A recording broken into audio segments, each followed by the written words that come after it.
Hello and welcome to my channel. Today we will be discussing about NCRT chapter number 5, what books and the burial tells us. Okay, before going into the lecture, I would like to tell you to please subscribe my channel and press the bell icon that is there. Press the bell and you will get a notification. Okay, and apart from this, daily I am putting questions in the community post. So you just go to my channel and you go into the community tab and you can check for the questions. Okay, let's start this topic today. So in the past we have read about the Indus Valley civilization and everything. You can go and check in my NCRT playlist. Okay, let's get into the topic. Today we'll be discussing about what are all the books that we have found in the ancient time and what are all the burials. Actually, we have seen burials earlier also. So today we'll see about the books and the burials. Okay. So we have heard about the Vedas, right? The Vedas were four: Rig Veda, Yajur Veda, Sama Veda, and Atharva Veda. Okay, the Vedas are four. That's what he is referring here, and he's saying that the oldest Veda is the Rig Veda. This you have to remember 3,500 years ago. 3,500 years ago, Rig Veda was composed, and this Rig Veda includes more than 1,000 hymns. Hymns are like mantras. Okay, so more than 1,000 mantras were there in Rig Veda. This mantras used to be for the praising of these gods and goddesses, because they used to believe that by composing the hymns the gods and goddess will become happy, and these gods and goddesses in return they will bless us, they will give rain, they will give money, good cattle, like that. Okay, so most of the important gods were only three at that time, and particularly Agni, he is fire god. Indra is a warrior god, as well as there was another thing that was called Soma. Okay, which you can compare with the present day alcohol. So proper references are not there, but a special drink was prepared. We do not know, but normally in most of the cases they used to say that it was somewhat in resemblance with alcohol. Okay, next we'll see these hymns were composed by the sages. Obviously the sages or the rishis used to compose these hymns, and the priest who used to teach the students to memorize the hymns. So there used to be one priest, used to be a sage who is a composer, and priest is a teacher and student. They used to recite. Okay, there used to be no book, so they used to recite bit by bit, and most of the hymns were composed, taught, and learned by the men. A few were composed by women. So you have to remember this point. This is very important. During the Rig Vedic period, there were hymns that were composed by women too. The Rig Veda is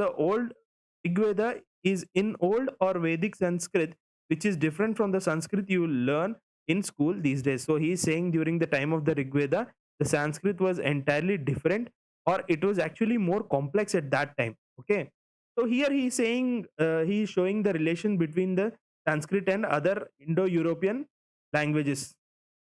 Sanskrit is also called as an Indo-European language because most of the Sanskrit words they match with the European words. Okay, and one thing I want to tell you that in NCRT these kind of boxes, whenever you see, it is most important things actually, and definitely I'll be telling you what are important things and what are not important things. Okay?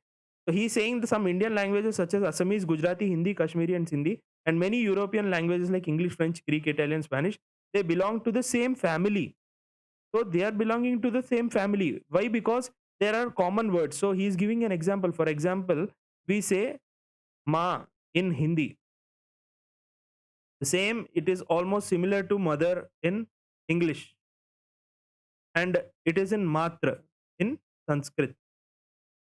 So you can see that there are a lot of similarities. Okay, So they say that this Sanskrit comes from the part of a family of Indo-European languages. There are other languages, right? Like Tamil, Telugu, Kannada, Malayalam. All the South languages belong to the Dravidian family. Okay, South languages belong to the Dravidian family, and you can see Assamese, or you can see Northeast. Sorry, Northeast languages. They belong to the here. You can see Tibeto-Burman family.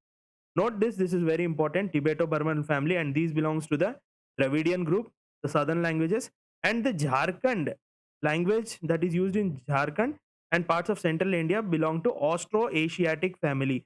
More and more important. Tibeto-Burman, Northeast, Austro-Asiatic family, the parts of central India and Jharkhand. Because apart from this, you have to also remember the tribes that reside in reside in these areas. For example, you have to also remember the tribes of Andaman and Nicobar, like Jarawas, etc. Okay, in future it will be very important for you. And also, there are a lot of questions that are being asked regarding tribals and their customs. So you have to remember each and every area and what tribe or what kind of tribes that are consisted there, and also their area of origination. For example, we have seen that they belong to Austro-Asiatic family. Like that, we have to see which category they belong to. Okay, the books we use today are written and printed. We know that Rig Veda was recited and heard rather than read, because at that time composition was very vague. I mean, very few people used to compose. Okay, so it was written down several centuries after it was first composed. So printed less than 200 years ago. So Rig Veda, after composing, it was written down after several centuries. Okay, so that's what you have to remember. How historians study the Rig Veda? Historians, like archaeologists, find out about the past. In addition to the material remains, they examine written sources. So how would you know about an archaeological thing or about somebody in the past? Is one thing that we see the material evidence. Second, we see the scriptures, or we can also see scriptures sometimes written in leaves, and sometimes also it is been written on the walls. Okay, some of the hymns in the Rig Veda are in the form of dialogues. That means people to people interaction kind of thing. This is a part of one such hymn, a dialogue between sage named Vishwamitra and the two rivers Bias and Satluj that were worshipped as goddess. So you can see that there is a dialogue between sage Vishwamitra and the rivers here, which is not so important, but if you want, you can read. A page from the manuscript of the Rig Veda. So this is actually the page from the manuscript of Rig Veda. It is written on the birch bark. I have already told you in the before classes what is a birch bark, and was found in Kashmir. About 150 years ago, it was used to prepare one of the earliest printed texts of the Rig Veda. Okay, so about 150 years ago, they used to prepare this, as well as English translation. It is now preserved in Pune. Not so important, but they used to the manuscript of the Rig Veda was on birch bark. This is important. Found in Kashmir. So these two are important. Rest is not so important. This is also not so important. But if you want, you can read about Vishwamitra and the rivers. This they have given only to show as an example that a dialogue was there in Rig Veda. That's it. Okay, we'll go to the next one. Cattle, horses, and chariots. So they are also talking about these three. There are many prayers in the Rig Veda for cattle. Why they used to have prayers for cattle? Because cattle at that time was important for life. Because cattle used to give milk. They used to use cattle in agriculture, and you know that agriculture was prime production of India even now. So that is why the cattle was most essential, and people who used to have more cattle were considered rich. Okay, so the prayers were in Rig Veda for cattle and children and horses. Horses were choked to chariots, and that were used to fight the battles, which were fought to capture cattle. See, they are again in the battle. Also, they are capturing cattle, which means that they were trying to increase their richness. Okay, Battles were also fought on the fought for the land. Okay, they were also fought for the land, because land is also an entity which everyone used to seek. So the main things for battle was cattle and land, which was important for the pasture. That we also know that for growing hardy crops that ripen quickly, such as barley. So mainly barley used to ripe quickly, so they used to fight for land that seek to grow barley. Some battles were fought for water, plus water. So in this entire paragraph, only these things are there. That battle was fought, these three things: cattle, land, and water. Some of the wealth that was obtained was kept by the leaders. Okay. So at that time, whatever they used to get, they were kept by the leaders, and then they were used to be given to the priests. So there was a leader, and there is a priest, and under these priests, there were common people. So whatever they used to get wealth from the battle, they used to give it to the priest. They used to keep some with themselves. They used to give to the priest, and then they used to distribute among the people. Here it is written. Some of the wealth was used for the performance of yajnas. Yajna, it is a sacrifices. And why these sacrifices were made? To please the gods. We have already seen. These were meant for gods and goddess. Offering include ghee, grain, and in some cases, animals.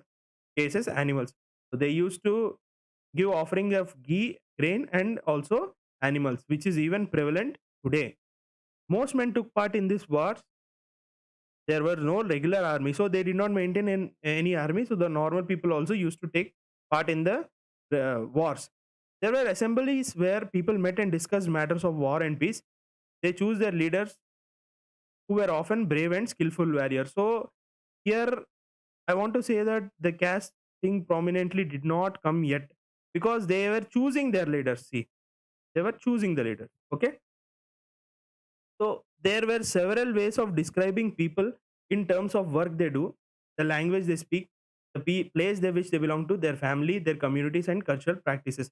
So here he is describing people based on their language and the place they belong to, their family, communities, cultural practices, etc. So some of the words were used to describe people were found in the Rig Veda. So here in Rig Veda, they have found some things. Okay, so here they're described in terms of their work. The priests, sometimes called Brahmins. So the priests were called Brahmins. Okay, and who performed rituals are Rajas. So these Rajas were not the Rajas that are coming later. See, here he's mentioning these Rajas were not the ones you will see about learning later. They did not have capital cities, palaces, or armies, nor they did collect taxes. So these Rajas did not collect tax. They did not collect any tax, no capital cities. That means they were only used for making rituals and fight wars. Okay, they were chosen, right? Next, generally, sons did not automatically succeed father as rajas. Later after Rigvedic period, you can see that it was made as a birthright. So a raja son will become a next raja. Okay, so he'll be raja 1, he'll be raja 2. But in Rigveda, he's saying that the sons did not automatically succeed father as raja. That means they still used to choose. Okay, read the previous section one more. Okay, that is not necessary. Two words were used to describe the people, the community as a whole. One word was jana. So this is important. You have to note that jana, which we use still in Hindi, we use in Hindi. Yes, jana is a word for people. The other word is wish. So here he is saying two words, jana and wish, for denoting who? People. Okay. So several wish or jana are mentioned by the name. We can find the reference to the Purujana or wish, Bharatajana, Yadujana. So different types of people, they used to use this jana or wish. Sometimes the people who compose the hymns, sorry, yeah. Sometimes the people who composed the hymns describe themselves as Aryas. So those people who composed the hymns of the Rig Veda, they are called Aryas, and their opponents. So here composers are Aryans, Aryas, composers, and Das thus are opponents. And from this only there is a term called dasi slave, okay, and generally used for female. So here he is saying these were the people who did not perform sacrifices. So who are these dasas or dasis, dasyus? There were the people who did not perform the sacrifices, they did not perform the sacrifices and spoke a different languages. So there is these who are completely opposite to the Aryas are dasas, okay. Later, the term dasa and feminine dasi, I told you, came to mean the slave. Slaves were women and men who were often captured in the war. They were treated as property. So, slaves were treated as a property of their owners who could make them do whatever work they wanted. So, they were completely exploited. Understood? Dasas and Aryas? Okay. While the Rig Veda was being composed in the northwest of the subcontinent, there were other developments elsewhere. So, we'll see what is this. Silent Sentinels or the story of megaliths. What are megaliths? I have already explained in the previous chapters. Megaliths are stone burials. Okay, in these stone burials there will be a burial, and around it there will be stones placed. Okay, like this. These are stone boulders. Okay, and are known as megaliths. I have already told. These are carefully arranged by the people they used to make burial site. The practice of erecting megaliths began around 3000 years. Very, very important. And was prevalent throughout the Deccan, South India, in the Northeast and Kashmir. So megaliths, where are they prevalent? Deccan, South India, Northeast, and Kashmir. So these you have to remember. Next, some important megalith sites are shown in the map too. You can check the map too. Say here I have just through this, and in aerial classes also I have already told. And this has a pothole. Okay, so in that pothole you can bury the other family person, okay, who died recently. Okay, while the megaliths were seen on the surface, other megalith burials are often underground. So these are both on surface as well as underground. Very important thing. Sometimes archaeologists find a circle of stone boulders or a single large stone standing on the ground. These are only indications that the burials are beneath. Okay, single large stone means that there is not one burial, but there are several burials beneath. Okay, there were several things that people did make to make megaliths. We have made a list here. Okay, so here portholes are used for entrance. Important thing. Note it down. So all these burials have some common feature. Generally, the dead were buried with distinctive pots. Okay, so the dead people, they used to bury the pots which are called black or red ware. Okay. Also found are tools and weapons of the iron and sometimes skeletons of the horses. So iron tools, skeletons of the horses. Why they used to bury? Why? Can you say why these people could have buried these all the things? Okay, there could be a possible reason that they believed in the afterlife. This could be the one possible reason. So here he has showed horse equipment, dagger, axes, and all. Okay, finding about the social difference. So now he is going to the social aspect, like what could be the differences. Archaeologists think, okay, I'll tell you what is the uh, main theme of this thing. So one skeleton was buried with these things: 33 gold beads, 22 stone beads, 4 copper bangles, and conch shell.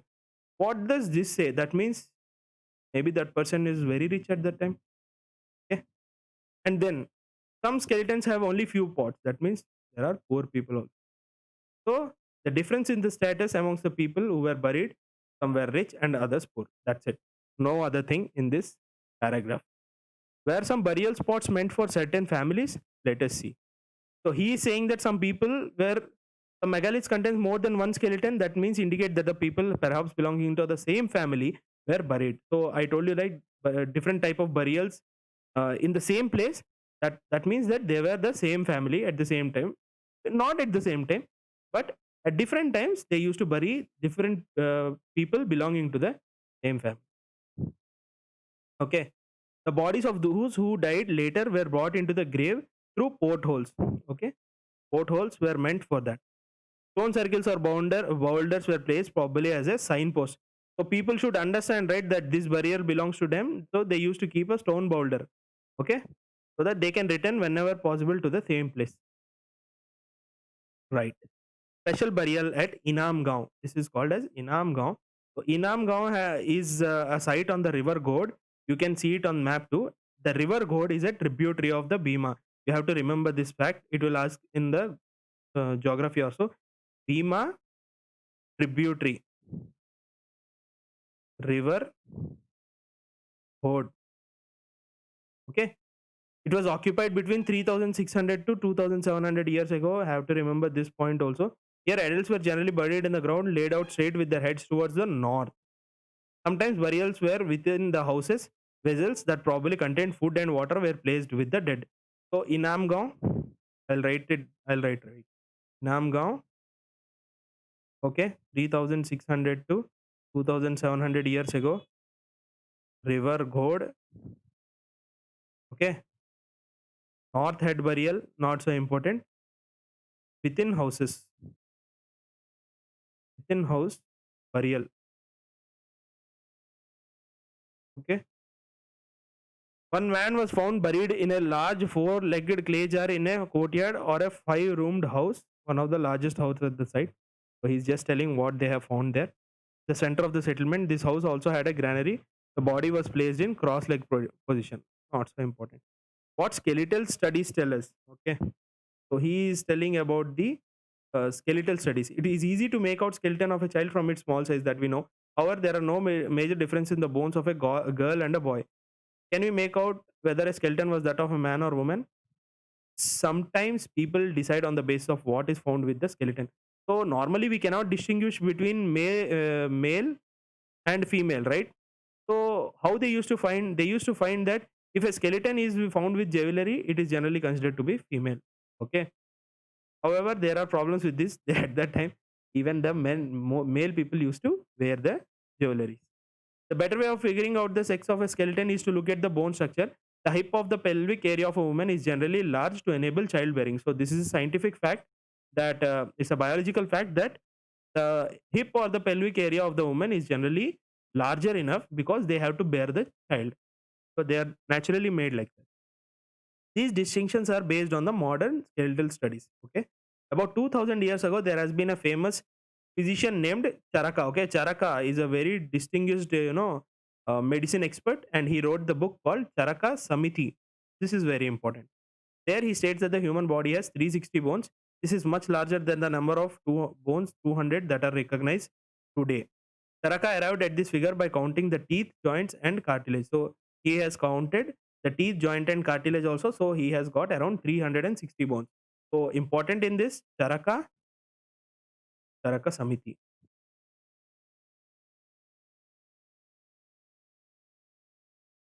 Okay. Next, occupations at the Inamgaon. Archaeologists have found seeds of. So these you have to remember, not for the pre-based, but it will be useful for writing in the mains examination. Okay. So if you'll read 2 to 3 times, you will understand. Wheat, barley, rice, pulses, millets, peas, and sesame. No need to remember all. Remember wheat, barley, and rice because these are most important. These have been found at Inamgaon. Bones of a number of animals bearing cut marks that show that they might be used as a food. So they found the bones of the animals with the cut mark in between. That means they have been used for food. These include cattle, buffalo, goat, okay, sheep, dog, etc., etc. See, they've even used turtle, crab, and fish. Okay. There is evidence of fruits such as bear, amla, jamun, dates, and variety of berries were collected. Okay. Those people who don't know Hindi, they better check with bear, amla, jamun because you people can understand. People cannot understand in Hindi, so just try to Google these things. You will get it. Okay, in your respective local languages. Find China in your atlas around 3,500 years ago. What happened in China? Let us see. So, paper was first invented in China. So, obviously, before that, if they are inventing something, that means they had a necessity to understand or to need this particular paper for writing. That means they were already uh, knowing about the scripts and all. Okay, scripts. Okay, so here I want to tell you that these writings were on animal bones. Okay, so they used to write on animal bones. And actually, I'll tell you what is this. There used to be kings at the time, so they want something to be predicted. So what they did, some people used to take animal bones, okay, and they used to write something like whether they would win the war, how the harvest would be, and everything. Then they used to put it in fire, and based on the cracks, they used to predict. Okay, that is what is there. Once they were put in the fire, they were cracked because of the heat. Then the fortune tellers studied these cracks and tried to predict the future. Obviously, they will do mistakes because there is no proper authentication. These kings lived in the palaces in the cities. They amassed vast quantity of wealth. So these are completely different from the Rigvedic Rajas, you see, because our Rigvedic Rajas didn't have any palaces or cities, and they used to keep only a little wealth with them. But these people used to accumulate a lot of wealth, including large, elaborated, decorated bronze vessels. You have to remember these bronze vessels were accumulated with the kings of the China. However, they did not know the use of iron. Very, very important. At that time, these Chinese people, they Rajas, they did not know about this use of iron. So here he is saying list the difference between the Raja of Rigveda and this king. Just now I told that these people did not have the uh, accumulation of wealth there. Okay, give me just a second. Okay. So coming next, we have come to the end of this chapter. So this is not so important to imagine and all. Okay, so very important dates here that Rigveda composed around 3,500 years ago. Beginning of the building of megaliths around 3,000 years ago. Settlement at Inamgao 3,600 to 2,700 years ago. Charaka around 2,000 years ago. Charaka Samiti 360 bones. So you can revisit this lecture around 2 to 3 times. If you will see, you will understand, you will remember all these things. Okay. So here Sukta means well said. Chariots used in battles. Yajna is sacrifice. Dasa is a slave. Megalith is a stone boulder. Okay. So what were slaves used for? They slaves were used for work. I mean, whatever work they have to say. I mean, whatever work they used to say, the slaves used to do the work. Okay. So I would like to tell you that apart from this, you need to also read R.S. Sharma. Okay, R.S. Sharma is very important because in R.S. Sharma there is a little more depth given in the books. Okay, NCRT is basic. Apart with that, you have to read R.S. Sharma for ancient history. Okay, so apart from that, in medieval history also, I would like to continue the same series. And if you want other series also, you can just comment me in the comment section and tell me. Okay. So, okay, right now we have still left with this. Megaliths are found in, I've told you, it is found in South India, Deccan, and Northeast, also in Kashmir. Okay, so stone circles or boulders on the surface were used for, they were used to identify burials. Okay, next, portholes were used to. Why portholes were used? They were used to bury same family members. So people at Inamgaon ate, they ate so many things: rice, wheat, pulses, etc. Okay, millets, etc. Okay, so this takes us to the end of the discussion today. And I would again say to subscribe my channel because I'll put more qualitative videos, and I will also put various subjects. And if you have any queries, you just comment me, and I will definitely reply to that. And please put your comments and talks only regarding subjects. Okay, subjects and mode of preparation. Okay, thank you so much, and you can also refer my other classes. Bye bye.